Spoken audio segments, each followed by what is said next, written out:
Assalamualaikum warahmatullahi wabarakatuh. Selamat siang para mahasiswa semuanya. Mudah-mudahan masih bersemangat untuk mengikuti perkuliahan pendidikan budaya anti korupsi untuk pertemuan yang pertama. Nah, ini nanti kita akan bahas bareng-bareng. Kita akan belajar bersama-sama terkait dengan pendidikan anti korupsi di perguruan tinggi.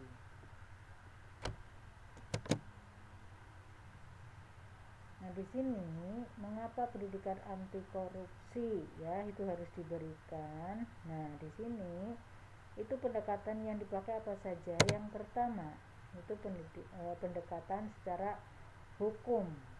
Ya, di mana pendekatan hukum, aturan hukum, aparat hukum itu harus diterapkan dan insya Allah berdampak cepat namun biaya tinggi. Nah, di sini timbul masalah itu justru dari aparat hukum itu sendiri. Karena apa? Kita tahu persis bahwa yang tahu tentang celah dan lain sebagainya itu memang ya beliau-beliau para penegak hukum, di mana dia itu bisa masuk gitu ya. Kemudian yang berikutnya pendekatan secara bisnis, jadi mengadakan ya para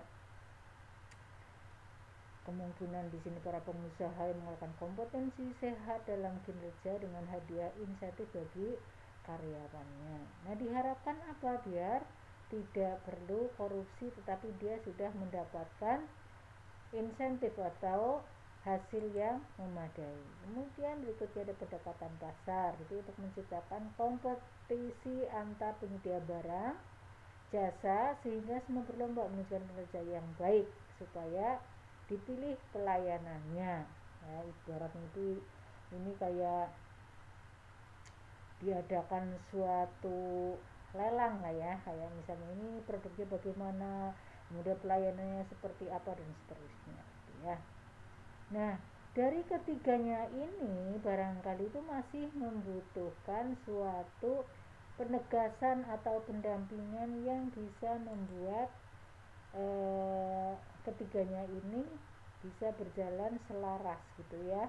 Itu ada pendekatan budaya gitu ya. Nah, di sini pendekatan budaya itu membangun dan memperkuat sikap anti korupsi dari individu melalui pendidikan.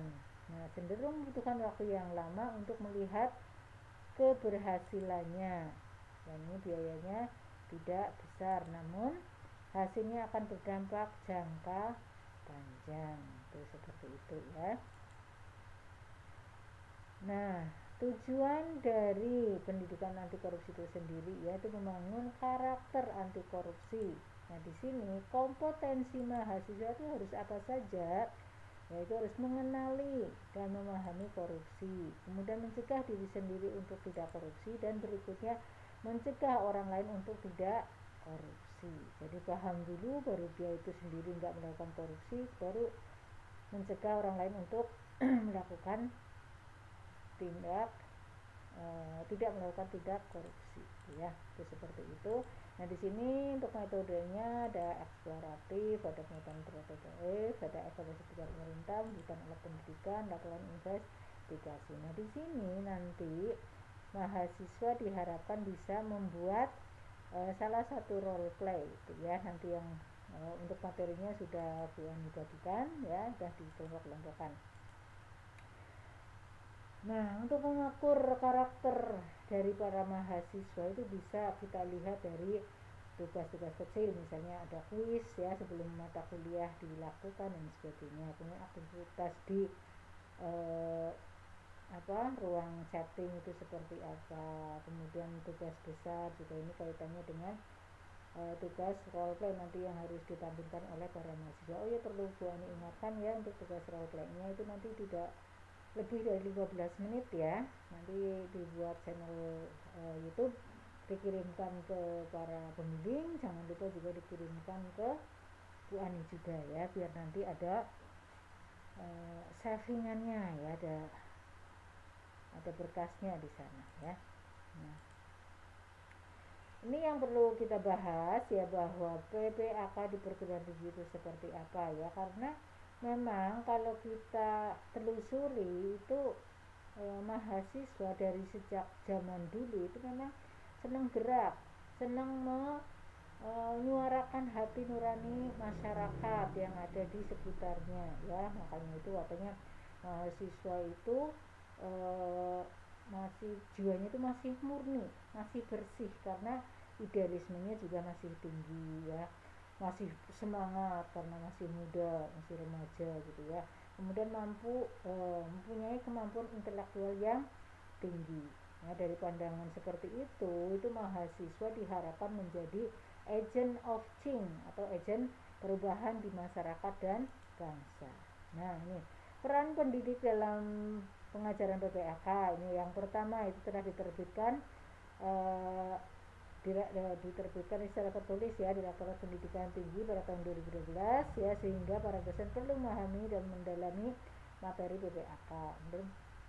Pengajar PPAK juga diharapkan bisa memberikan contoh-contoh, ya, tindak anti korupsi di dalam pembelajaran PPAK yang diampu. Kemudian ini pengajar PPAK juga mendorong implementasi pendidikan, penelitian, dan pengabdian pada masyarakat secara berintegrasi sebagai refleksi positif dari Tridharma perguruan tinggi. Pengajar PPAK juga mendorong mahasiswa untuk melakukan kegiatan-kegiatan pendidikan integratif pada masyarakat yang lebih luas serta pemantauan pelayanan publik sebagai tugas terkait PPAK. Itu nanti tugasnya ada yang membuat role play kaitannya dengan tindak korupsi di kampus ataupun di lingkungan, ya, itu seperti itu. Nah, ini menelisik peran mahasiswa dari zaman dulu itu memang, ya, dari zamannya penjajahan Belanda itu memang yang dimunculkan itu tokoh banyak kan, ya, tokoh-tokoh mudanya itu, ya, di mana yang namanya Pemuda Nasional di tahun 1908, Sumpah Pemuda 1928, kemudian proklamasi NKRI 1945, lahirnya Orde Baru atau pada tahun 1966, kemudian Orde Reformasi itu tahun 1998, ya. Jadi semuanya ini tuh memang mahasiswa belum pada lahir, ya. Kalau Bu Ani yang alami reformasi, kalau yang 6 seterusnya itu yang ke belakang sana juga tidak alami, hanya membaca dari sejarah saja. Nah, kemudian peran penting mahasiswa ini, ya, karakteristik yang dimiliki itu yang di awal sudah disinggung bahwa dia itu berintelektualitas yang tinggi, jiwa mudanya yang luar biasa, kemudian idealismenya juga masih murni tanpa didominasi ataupun dikotori oleh politik-politik yang ada di Indonesia. Ini bukan berarti Bu Ani bilang bahwa politik di Indonesia itu kotor, bukan, tapi kadang-kadang ada tujuan-tujuan tertentu untuk memakmurkan organisasinya tersebut, ya. Kalau mahasiswa insya Allah masih murni jiwanya, ya. Berikutnya, peran ini sangat terkait dengan Tridharma perguruan tinggi, yaitu pendidikan, penelitian, dan donatmas, ya. Itu seperti itu. Nah, diharapkan kalau sudah seperti ini itu diharapkan mahasiswa itu menjadi garda terdepan dalam gerakan anti korupsi.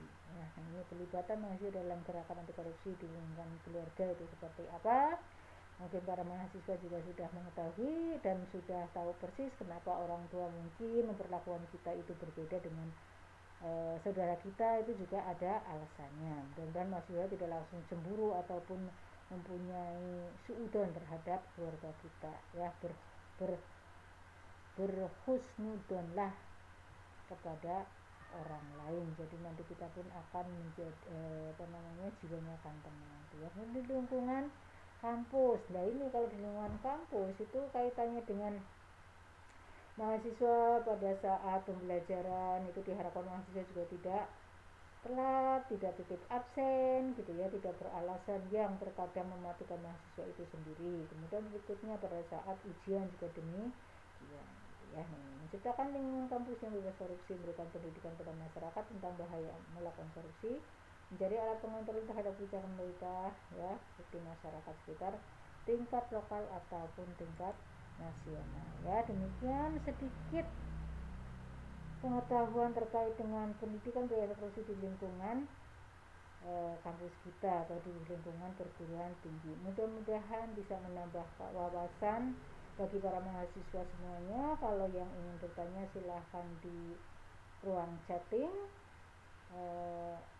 Kemudian kalau yang ingin memperdalam dan sebagainya silakan cari ataupun sering mengikuti forum-forum yang ada kaitannya dengan dunia politik. Monggo, saya tidak melarang biar nanti mahasiswa semuanya mempunyai wawasan yang luas, tidak hanya berada di lingkungan yang itu-itu saja, tapi coba silahkan kenalilah tokoh-tokoh baik yang vokal ataupun yang seperti apa, yang jelas mereka juga mempunyai alasan kenapa beliau-beliau mengatakan demikian ya. Jadi jangan merasa kalau ada orang yang benar itu pasti salah, bukan seperti itu. Namanya hukum itu kadang-kadang yang benar jadi salah, yang salah jadi benar ya. Jadi untuk wawasan saja silakan bisa buka wawasan Anda semuanya, silakan baca ataupun tonton terkait dengan dunia politik di Indonesia tentang apa saja silakan. Terus kemudian silakan layaknya Anda sebagai mahasiswa itu